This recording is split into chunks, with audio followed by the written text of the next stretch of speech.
Welcome back to the food truck. There was a lot that went down at the end there last time. And let me tell you, a lot of emotions were flying. I didn't cry though, so that's good. So what do we have for the dog bowl today? You know what? Keeping it simple today, keeping it easy. We got some chili cheese fries, but if you pull them open a little bit, there's a little surprise. Hot dog. So, we finally learned what happened to Sydney proper, rather than just speculating.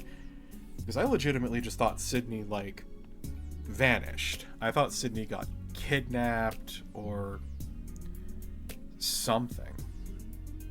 But Sydney fucking drowned. That'll fuck you up for a while. Children aren't meant to understand mortality like that. Unfortunately, I can relate on some degree because I lost my grandfather at a young age, so it happens, I guess. But, moving on. Anyway, I invited you out here to talk about more than just shitty stuff. What have you been up to the past 3 years? And so we talked for the next 2 hours, catching up on everything. It feels good, and I regret not spending more time with Leo this past week. As we part in the small parking lot, Leo surprises me with a hug. I have a good feeling about this. It'll be hard, but we'll be better for it. I hug back, hoping with all my heart that he's right. Oh!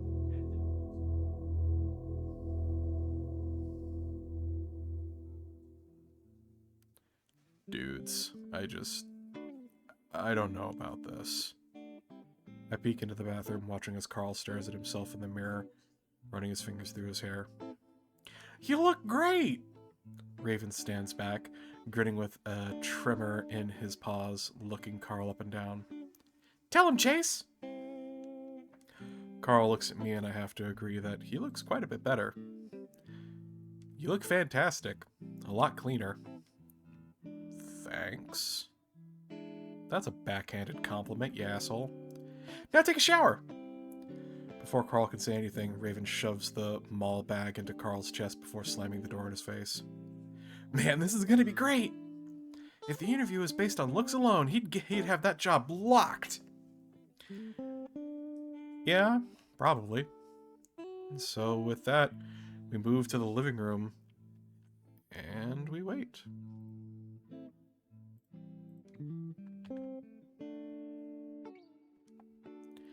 Half an hour later, Carl shuffles in quietly. We don't even know he's there until he clears his throat. Oh my goodness! Oh, look at this handsome boy. Handsome boy. Oh, goodness. Yeah, see, it's just, oh my goodness. How does it look? He looks good, but I'm more concerned with the fact that he looks more insecure than I've ever seen him. He shifts from hoof to hoof, not making eye contact at all, his fingers pulling at the rolled-up sleeves. Oh my god, you look fantastic! There is no way you won't get that job now! Raven sounds genuine enough, but then again, he's always excited.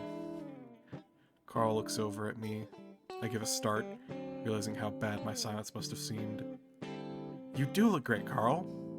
Ta-da! Raven chuckles, and Carl's eyes widen. What? The beanie. Do you always wear that thing? Carl lifts a paw to it. Usually. You can't wear that. How do you even get it on? It's stretchy, and my head fur looks awful. Seriously, you can't wear a beanie to an interview. Carl's getting all fidgety again. so I butt in.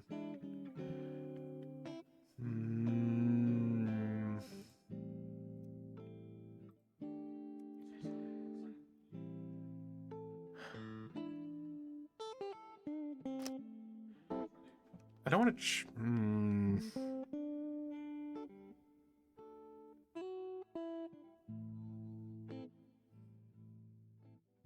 If you ask me, it completes the look. I personally agree that you should not wear headwear items to an interview. Like, you don't wear hats and stuff to an interview. But at the same time, it's a print shop. It's a print shop, and it makes Carl more comfortable. He's already nervous. Just let him wear it. Besides, I feel like it really does kind of complete the, like... it's been a while since I played Love Nikki, but he's got this thing going on where he's got very muted, very beige colors. Very muted colors. And with the dark on bottom and the lighter but still dark on top, it really helps to frame his face, I feel. So, and on top of that, he's got a tie. You know, he's already very professional. We can allow this one little bit of unprofessional, because again, it's a print shop job. Let him be comfortable. Hey, I actually think it looks kind of nice with how everything else you've got on. Carl glances at me, but stops fidgeting with the beanie. Raven looks at me, then back to Carl. Well, alright! Carl sighs and shifts around again. We watch him expectantly. Dudes, this feels weird, is all. It's new! You'll get used to it! I pull up my phone to look at the time. Alright, we really need to head out. We should get there early. As we head out to the door, Raven makes as if to follow us. I kick myself for forgetting to talk to him earlier. I turn around to face him as Carl heads out the door. Hey, Raven. He stops. What's up? So after the interview, me and Carl and our other friends, we're gonna be doing something. Raven raises his brows. Oh? Oh, it's not we don't want you to come. It's not that we don't want you to come. Though I really wouldn't mind having his upbeat attitude present at what will surely be the biggest downer of the week. It's just that it's really personal. Oh, really? Yeah, seriously, you wouldn't want to come. We're going to be talking about some heavy shit.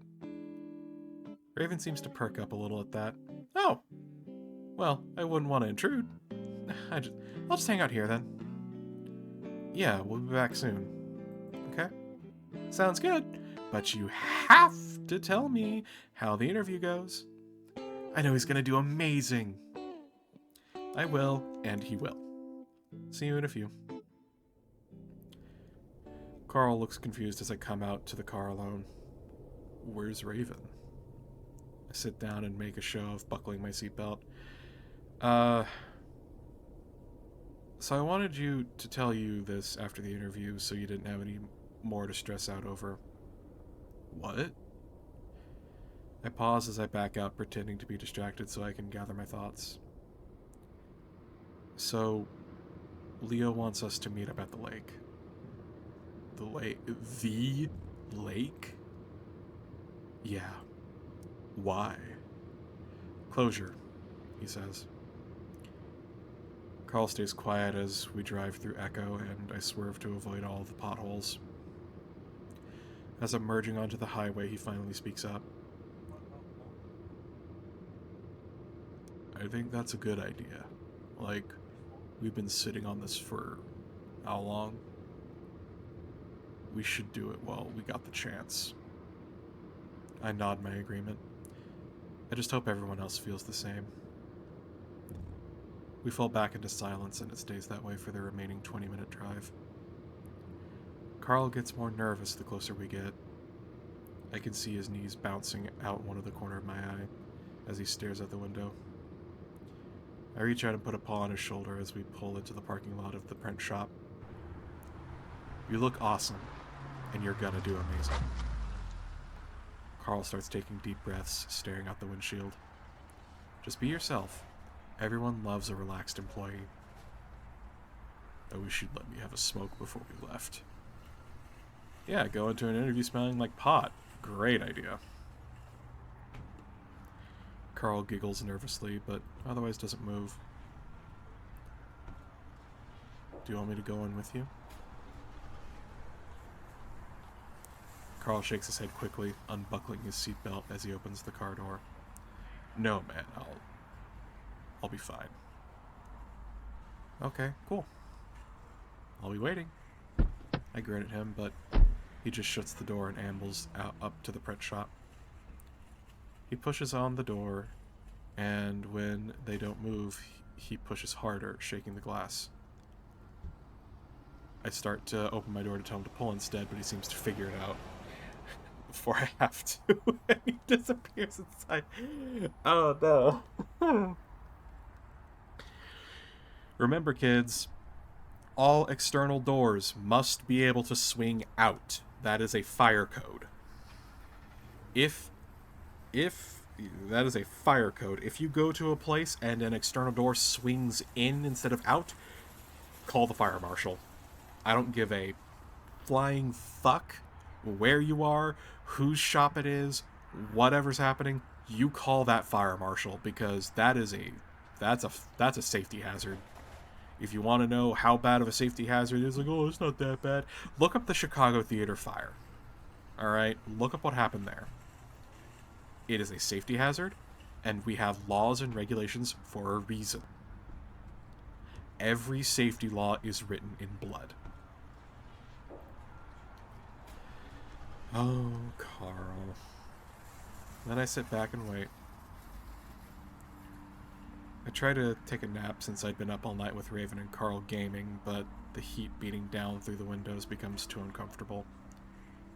I turn the AC back on, then shuffle through the stations, but I only find twangy country and mariachi. I look at the time. 10:10 a.m. If the interview started on time, then he was probably almost done with it by now. I sort of want to go inside, but I know Carl wouldn't want me to. Settle back again and close my eyes, trying to get some relief from the failing AC. Then the door rattles, and I hear haphazard hoof steps. I open my eyes, but no one's there. I do catch some movement disappearing around the side of the store, and I lean around to get a better look. I wait, but Carl, at least I think it's Carl, doesn't come back from around the corner. Looking around, I slowly open my door. Carl? Nothing. Carl! I yell, but he still doesn't come out. Feeling some dread build up in my stomach, I get out of the car and slowly walk around to the side of the building. It's an alley between the print shop and what I think is a laundromat. Nothing is in the alley except for a few dumpsters and clumps of garbage. I step carefully around puddles covered in oil slick and wonder if maybe he just really wanted to smoke. Carl? Something shifts on the other side of the dumpsters, and I hear sniffling. Wordlessly, I walk around the dumpster to the other side. Carl is bent over, his back to me, paws on his knees. His whole body is shaking and his breaths are ragged. Holy shit, Carl! I'm at his side instantly, rubbing his back. What happened? Are you okay? The stench of vomit hits my nose, and I don't need to look closely to know what the puddle between Carl's hooves is. Carl makes sure to turn his face away from me, not saying a word. Shit. I dash back to the car and open the passenger door so I can get to the glove box. I pull out a few napkins before hurrying back to the Ram. He takes them from me, wordlessly, and starts wiping his face. Last time I'd seen Carl like this was just last year, when he'd had his panic attack at school. I didn't think he'd have that problem now, for all the therapy and time away. I try to rub his back comfortingly in a clockwise motion, like my mom would have done for me. At least he's not hyperventilating. He has his horns pressed up against the wall, taking deep breaths as he wipes his face again. Why do I suck at everything? He says it quietly between gasps, but I can make it out. No! Carl, you're fine. Let's just get you home. I start to pull on his arm, but he yanks it from me violently. Don't touch me! I'm stunned into silence. I just stare at him, mouth open.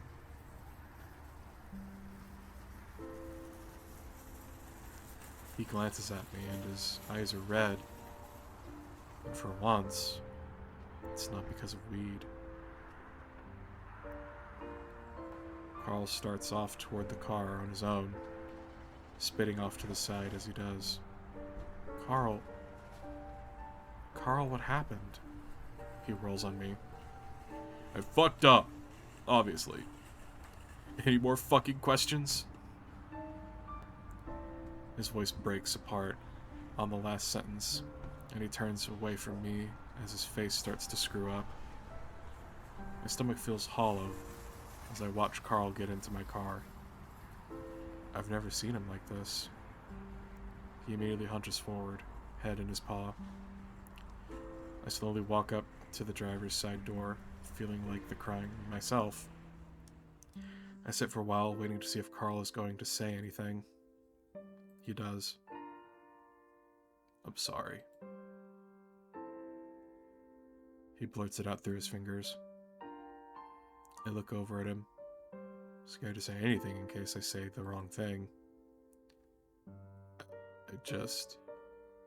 It was a disaster, man. He takes a deep breath, shuddering breath. He could tell I wasn't into it right away. I was awkward as fuck. He leans back and tugs on his shirt. This isn't me. And they knew it, and it got me nervous. I've been nervous ever since I got my clothes, since I got this stupid trim. At that moment, it feels as if I've been punched in the stomach. I'm just now remembering the conversation we had on Wednesday. I closed my eyes for a moment, not wanting to believe I'd become exactly what he said I wasn't. What he liked me for not being. We sit in silence for a long, long time until Carl finally looks at me and smiles. God damn it, we both knew this was gonna happen, didn't we? I don't know, man. And fuck me very much for taking it out on you. It is sort of my fault.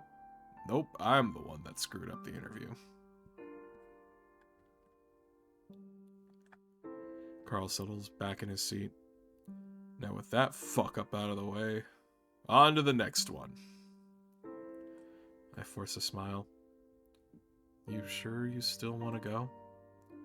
Hell no, but I don't think we have much of a choice. I sigh, looking out at the hazy horizon in the direction of where I know Echo is. Can't wait. So with that, I turn on the ignition, pull out of the parking lot, leaving the print shop and its alley far behind us.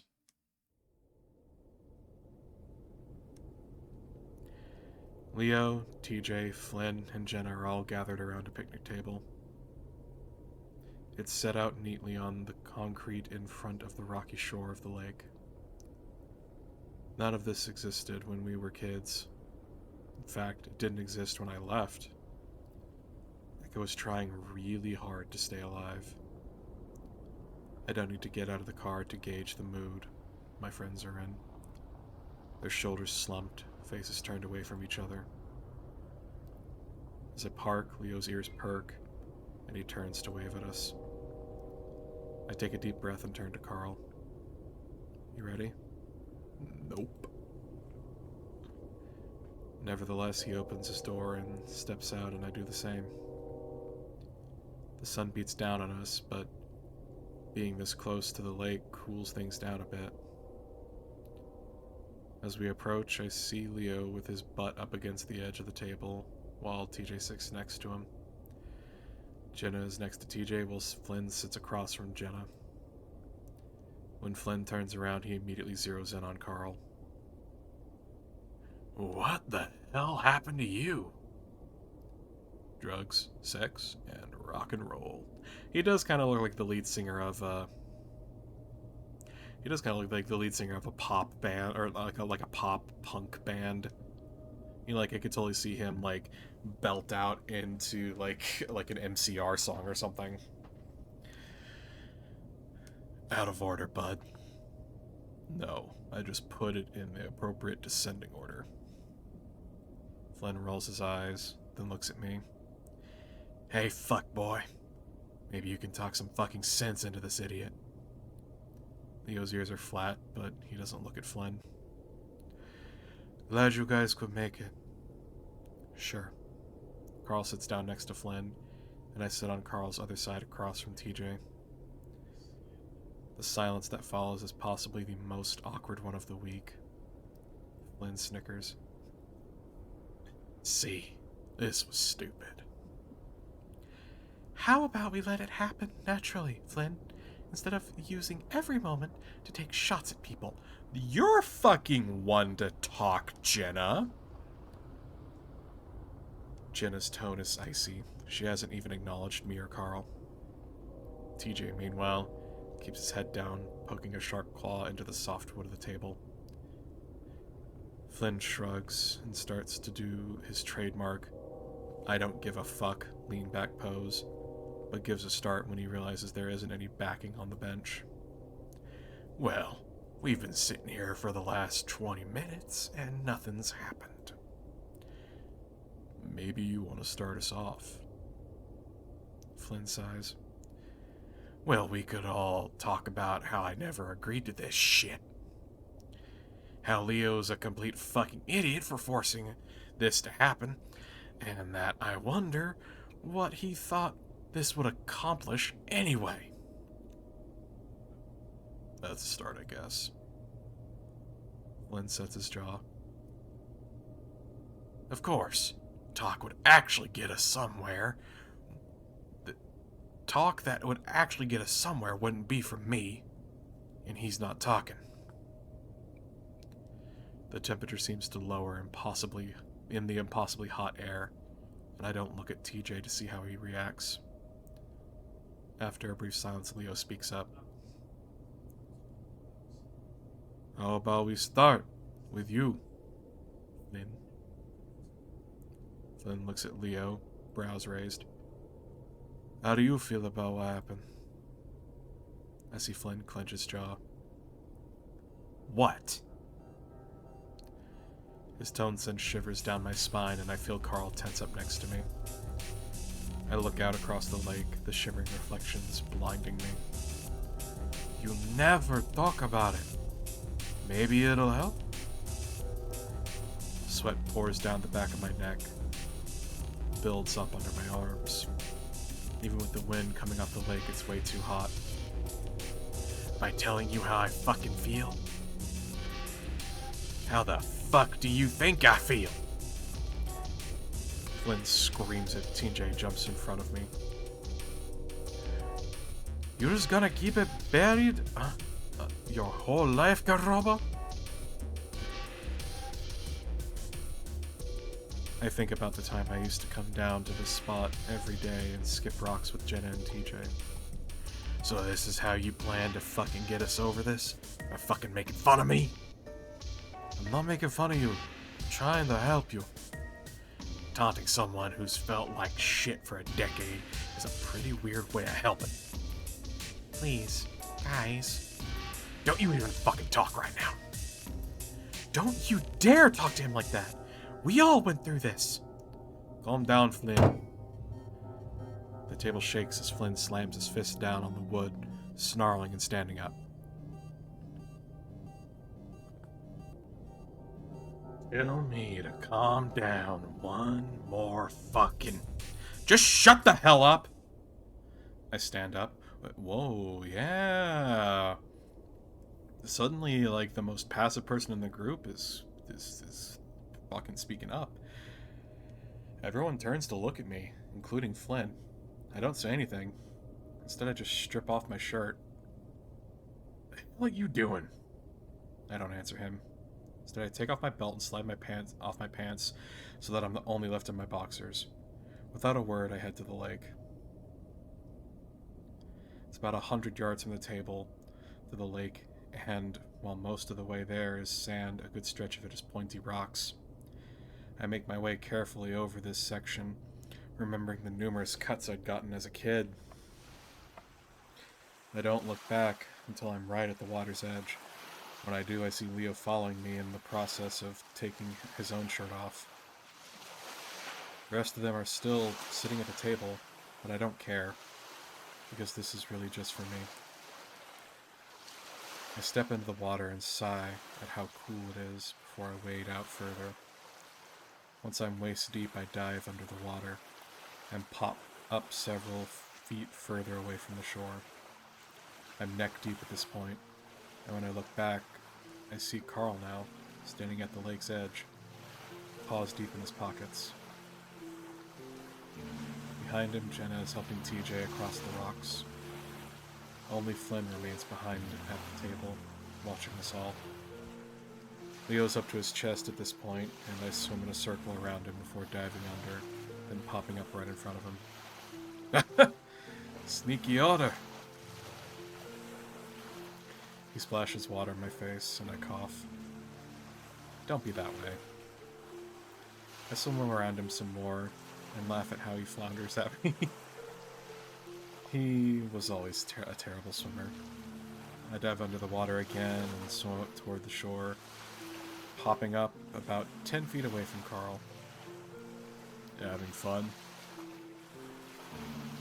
He's smiling, and looking a lot more relaxed than he has all day. Probably because we just avoided a situation that could have gotten really ugly. To my left, Jenna and TJ are sitting on a boulder in the shallows. TJ's slacks rolled up to his knees. Him and Jenna seem to be talking, so I decide not to play some trick on them, as I did with Leo. Flynn, meanwhile, is standing up now, arms folded. For the next little while, I'll swim around, occasionally popping up in front of Carl or Leo, sometimes splashing them with my tail. There's a freeing feeling about finally swimming in this lake again, having so much space. Flynn, after a good 20 minutes, comes out to the shore. He leans against an old familiar boulder, watching us. There's no way for me to know what they're all feeling. It's liberating, like it's for me. If it's liberating like it is for me. Flynn is right, in a way. We can't just talk about it because there's nothing really to say. What happened, happened, and no amount of talking can fix it. What we can do, or what I can do at least, is choose to move past it. And that's what I'm doing now. I just hope that's what they're feeling too. Eventually I run out of the exhilarating energy that had so consumed me and instead drift to the bottom of the shallows. I lay on my back against the sand, staring up at the murky glow of the sun. I feel my eyelids get heavy and I stretch out against the soft-like bed. It is, of course, a bad idea to fall asleep underwater. If that were to happen, though, I'd probably just try to breathe and get a nose full of water and immediately wake up. Still, I decided that it's best to avoid that if I can, and force myself to open my eyes again and swim to the surface. Except, I can't. I'm frozen. Every nerve in my body is on fire and I struggle not to panic, to not start trying to breathe because that's all my body wants to do. I close my eyes, will myself to be calm, Sleep paralysis usually lasts about a minute, at most for me. I can hold my breath for 8, and I've only been under 4. God, I have no idea. It feels like it's been a while. My chest is already starting to burn, and that usually means it's been about at least 6 minutes. And this is starting to last a long time. Despite my efforts, panic starts to set in, and it sets in quick. I start jerking my body around, trying to get something, anything to move. I don't understand why I'm not floating to the surface. I'm not trying to stay underwater. The seconds turn into minutes, and now my lungs are really burning. Something has to be holding me down. Maybe some kind of vegetation. The water begins to glow red, as if blood has spread across the surface above me. I tug and pull, praying that this is all a dream, that I'm back in Carl's room, and that any moment I'll wake up. You thought it would be this easy? That's a good one. I try to turn my head towards the voice, which is right in my ear. Even though I'm underwater, things go silent again. At this point, I start to contemplate that I might actually die. I can't get my body to move. None of my friends know where I'm at, and now I'm almost out of air. Bubbles flow past my lips as my lungs finally give out. Blackness starts to crowd my vision.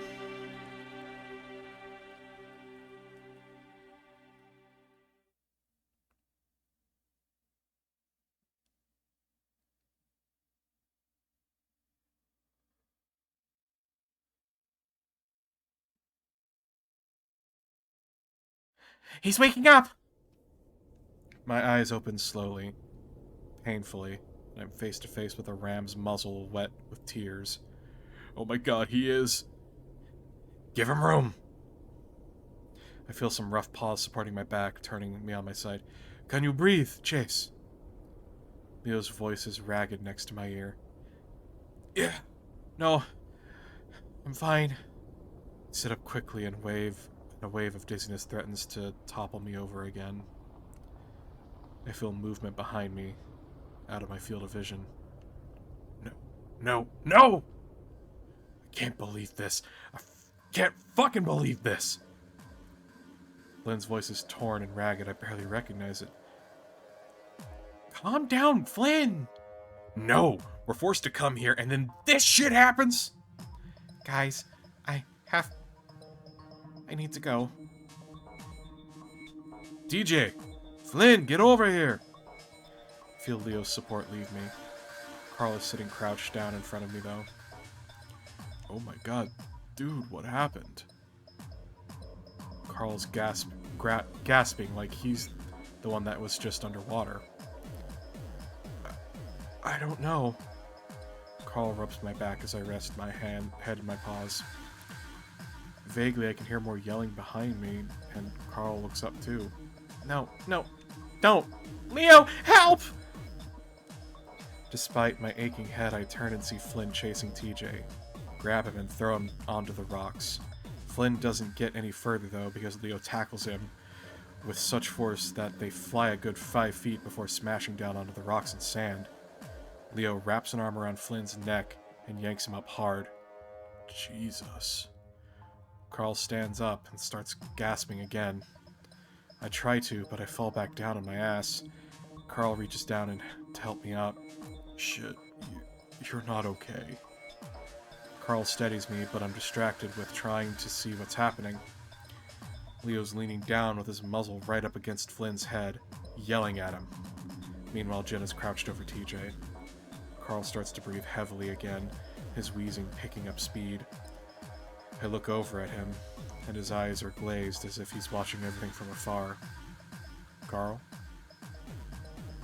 Carl, what's wrong? I don't want him having another panic attack. And now I should probably stay and try to help, but I feel so fucked up right now. Besides, I don't think it'll help if Carl has a breakdown. I grab his arm. Let's get out of here, Carl. He looks at the scene a while longer, then turns away. Without another word, we make our way back to the car. I get in, barely noticing that I'm drenching the seat.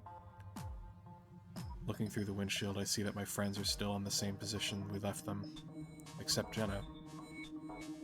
She watches us as we pull out and keeps watching us until we're out of sight.